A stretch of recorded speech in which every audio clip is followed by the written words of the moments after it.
Fellas, as the grind continues here on Path of Exile, one of the most important resources you'll find yourself needing are skill points. Now, these are normally earned by simply leveling up your character, but there are a couple ways for you to earn them completely for free in-game, from killing optional bosses or completing a character side quest, which is why in today's video, we're gonna go over all the ways you can get passive skill points, as well as free passive stat boosts for your characters, which goes a long way when building out this ginormous skill tree. Now, we're gonna kick things off with Act 1. Starting with the first permanent stat bonus that you can grab. This one is in the very first area of the game once you reach the Clearfell encampments. Here you're gonna find Bera, if I'm saying that right, of the Rotten Pack. Now, she's a very simple boss, especially early on, with her main mechanic being summoning a pack of dogs. You'll deal with her, and you'll be awarded a permanent 10% boost to your cold resistance. Next up is the Crow Bell located in the Hunting Grounds area. Now, this boss is somewhat hidden away somewhere in this area, and you'll know you found them when you see this gate right here. Now, keep in mind, this boss will actually run away from you once you get them to a certain health threshold. Just make sure you keep them in sight to avoid losing them, but once defeated, they will drop an item that grants you +2 passive skill points. Now, I also want to quickly mention that there's a side quest you can get from Finn about halfway through Act 1. This will require us to travel to Freyhorn. Now, upon killing the boss here, which is the King of the Mist, this rewards your character with their first 30 spirits, which will be very important later on. Another side quest can be done for Una, where you need to find her loot. Now, this loot is located in the Ogum farmlands, and it'll be located right here in this house. Now, when you bring this loot back to Una, she'll then give you an item for +2 skill points. Now, the last permanent boss in Act 1 is located in the Ogum Manor. Now, normally you would be searching for stairs to go down to the very bottom to face the final boss for Act 1, but instead, you need to be searching for the Chapel of the Fallen. And inside, you'll find the Fallen Altar with the Psalm of Madness in the center. You'll interact with the statue, which will then begin to move, starting the boss fight with the Candlemass, the Living Rite. Now, this boss has a lot of fire attacks, so try to be prepared for that. But killing this boss drops yet again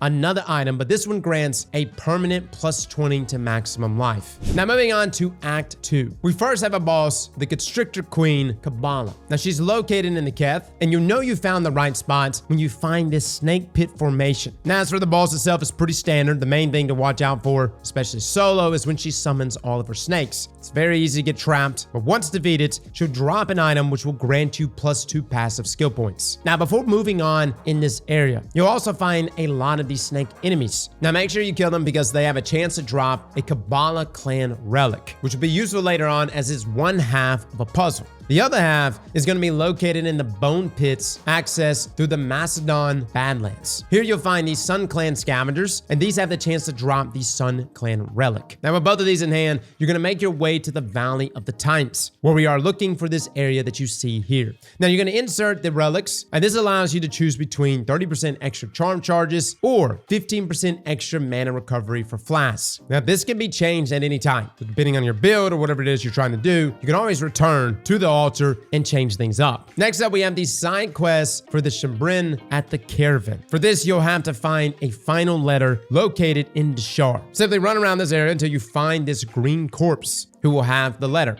Now, once you bring it back to Shambrin, she'll reward you with an item to grant +2 passive skill points. Now, the last thing for Act 2 is the Sisters of Garakan Shrine. This is located in the Spires of Deshar. Now, this one is very simple. Once you find this area, you're going to interact with the name right here, and you'll see on the bottom left end of your screen that you've received 10% to lightning resistance. Now, I know all my veteran players already know this, but for my new players, resistance is literally everything, especially in in-game. So definitely make sure to hit these. Now, lastly, we have Act 3. The very first area you gain access to is the Sand-Swept Marsh. Now, the beautiful thing about this area, and this is something that's going to benefit your skills, is that you're guaranteed a Lesser Jeweler's Orb here. This allows you to socket another support gem slot on a skill with only 2 slots. Now, this is located towards the end of the zone in the Orc Campfire. Here you'll find 2 rare enemies guarding this glowing basket. You open the basket and you'll be able to pick up the orb. Now moving on, we have the Mighty Silver Fist boss fight, which is located in the jungle ruins. And this boss hits hard, guys. Watch out for that slam attack. He can literally melt you and your entire team with one slam. But killing this boss rewards an item which grants +2 passive skill points. Now the next boss fight we have is the Inagduk, the Bog Witch. Probably killing that name. She's located in the Azak Bog. Literally a witch on a broom, guys. She's flying around all over the place.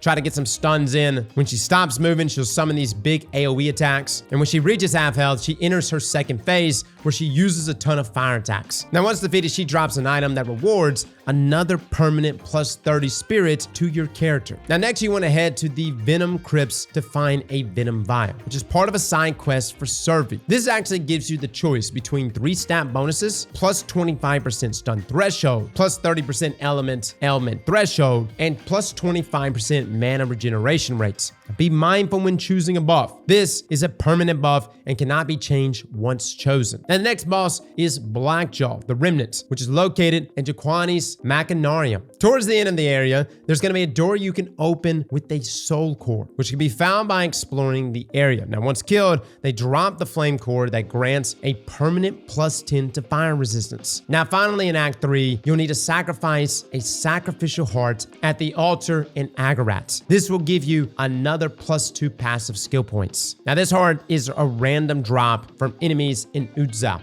Just kill the enemies. One will eventually drop with the heart that you need. Now that's all the permanent stat bonuses that you can earn in Acts 1 through 3 in the normal campaign. But the beautiful thing is that you can actually earn almost all of these again on cruel difficulty. And keep in mind, if you missed anything, you can also go back and get these passive skill points, as these quests and other items will still be there for you to obtain. Now, as far as cruel difficulty goes, again, this is your run through again of Acts 1 through 3. Some may give slightly different rewards, but their acquisition remains the same. I'm going to quickly go through all of these, as we already covered the way to obtain the bonuses. In Act 1 of cruel difficulty, you kill Beria of the Rotten Pack for +10 cold resistance. Now you can find Una's loot and kill the Crowbell for another +2 passive skill points. You can also kill Candlemass for a +8% bump to maximum life. Now in Act 2 of cruelty difficulty, Kabbalah Constrictor Queen drops another +2 skill points, as well as finding the letter in Deshar for Shabrin, also giving you that +2. Now delivering the relics to the Valley of the Titans rewards another choice between stat bonuses, that being +30% extra charm charges, or that 15% extra mana recovery from flasks. Now finally in Act 2, we can get another +10% lightning resistance from the Sisters of Garakan. And wrapping things up in Act 3 of cruel difficulty, you get a +2 passive skill point from killing Mighty Silverfist again, as well as sacrificing the heart at the altar. Now you can claim yet another Lesser's Jewel's Orb from the basket in the Sand-Swept Marsh. Do not miss out on these orbs, guys. They make a big difference. Now killing the Bog Witch in cruel difficulty will actually grant you +40 spirit this time rather than the +30. And finding the vial in the Venom Crypts allows us to choose from 3 different permanent buffs. This time +10% chaos resistance, +5 to all attributes, and -15% slow potency of debuffs applying to you.